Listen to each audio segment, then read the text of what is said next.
We don't need the kids to suffer anymore. Everyone and anyone can use it. So we want to create a movement so that no more Arabic is hard. No kids say, I hate Arabic anymore. That's it.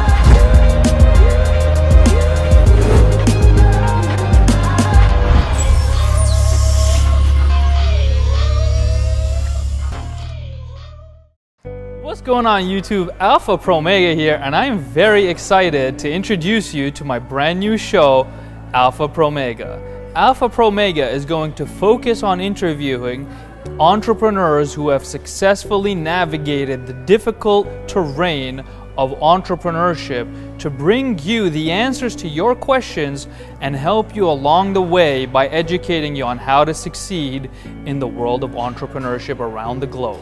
Stay tuned. What's going on YouTube? AlphaProMega here, and I'm interviewing Diana Al Dajani about her business, eduTechnoz, which produces Arabic games to teach her players how to learn Arabic without suffering through lectures and so on and so forth. So yeah, I'm very excited to learn more about it and to hopefully teach our members about all the opportunities they can have by joining your project. Thank you for having me, first of all. And the whole journey started when my son started hating Arabic and preferring English because it was easier and more fun.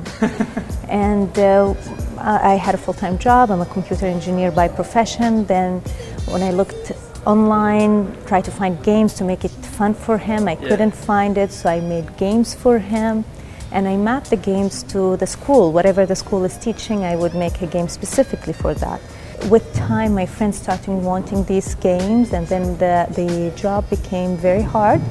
Because it's like a full-time job to make these games for him. Of course. And so this was the beginning. Can I actually make this a business and go full-fledged? And this is where feasibility study happened. A lot of research came into, and today we have over 4,000 resources, and we went from not just games, we have also e-books, and we have worksheets all mapped to the curriculums, the local curriculums that we're operating in.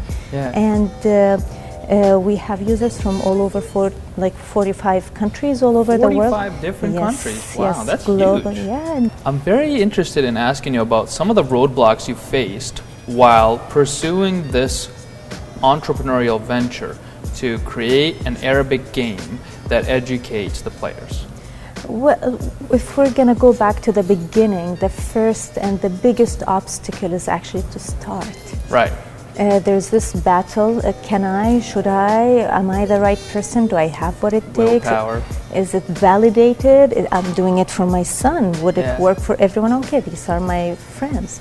So that was one of the biggest challenges, and it took a long journey of reading and talking to the right people, mentorship to actually power up. And one of the things that helped me personally to get started is actually I started my MBA, and it helped out in mapping. It's like, okay, so this is the proper education and these are the proper steps. And from my MBA I applied for a competition, and then I won 2 awards in one night. Wow. Getting that validation. In one night? One night. And eduTechnoz project How did that happen? How did you get 2 awards in one night? Applied for one competition because I got nominated like top 3. Okay. Then that automatically made us pitch for MIT Pan-Arab Forum competition. So we automatically pitched to the judges there, and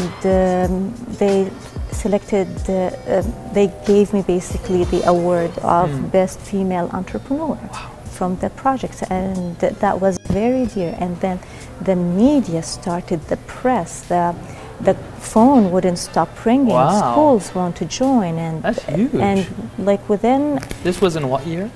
this was 2012. 12. Yes, 2012, and all of that happened, and then we were not just break even, profitable Wow. immediately. It was Impressive. like crazy. Yeah, that's very rare. But then we have captured the pioneers, and then when we wanted to push for the mainstream, orders plateaued. And then I had to go to the schools and figure out what's going on, meeting with the teachers and everything else. And then the final conclusion was the teachers were not ready to use technology in classrooms. Some of them didn't even know how to use the computer yet or the internet. So it was a very tough decision. You have to actually create a market if you're gonna do that, and how serious are you, and would you do this or not? And I believe it was very tough, and I was like, okay, I still want to do it, but at this point there is not enough financial stamina to actually create a market. It's a small business, Right. you know. Well, you had I'm profits, but it starting. was probably not enough to scale to create quick. a movement and to do all of that. Yeah. But then, so I got myself a bread job, and one day after 2 to 3 months, I don't remember exactly, but I remember that day. It was almost at the end of the job. Yeah. And just to say, while I was at the bread job, I was still doing the workshops, educating the teachers and training them and the parents and everything else. Qatar National Library called and they said the purchase order is ready for a national license in Qatar.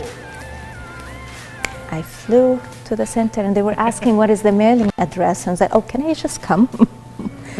I flew there. I was on top of the moon. Wow. And then we had some financial stamina to actually keep pushing, and we have created the market. The teachers, we have managed to motivate them, like the percentage of motivation was over 400%. And this is just merely by basically, we made a competition.